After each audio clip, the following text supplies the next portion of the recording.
Yeah, I think the United States and Europe have the same interests in Iran and the same strategy towards Iran. And that has not always been the case.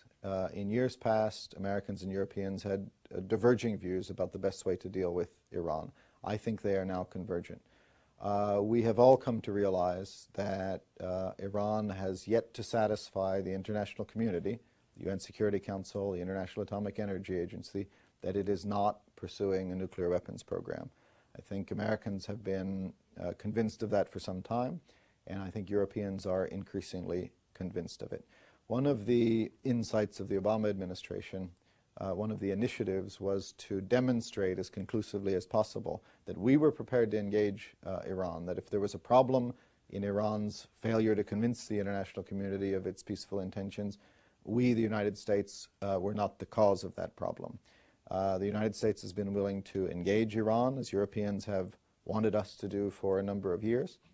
And we think that we have come forward with a good faith proposal to give Iran the opportunity to demonstrate to the world that it was not pursuing a nuclear weapons program, which would be counter to a range of UN Security Council resolutions and other international obligations. The Iranians have clearly failed to respond positively to that offer. And again, it wasn't just an American offer, but an offer of the international community, including Russia and China as well. And I think that Iran's unwillingness to respond in a constructive way to that proposal really underscored for Europeans and for Russians and others that the United States wasn't the source of this problem, Iran was.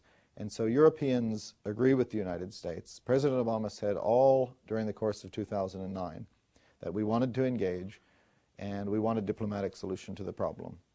But if Iran wasn't willing to engage constructively, we would need to demonstrate that there are consequences for failing to do so. And that's where we are now. And that's why we're taking this to the UN Security Council to seek to get a tough resolution that makes clear that when a country violates its international obligations and defies UN Security Council resolutions, that there are consequences for that action. And Europeans are very much on board for this, as I say, more than they ever were in the past. And that's important because this international approach can only work when there is a unified international community. I think in addition, we are very much on the same page with Europe when it comes to our view of the human rights situation in Iran, particularly after the government's crackdown following the June elections.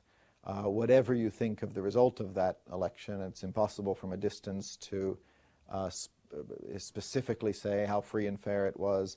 Whatever you think of the result of the election, what is clear is that the government responded to peaceful protests with violence, and that there are an awful lot of Iranians who are very skeptical about their own government and political system.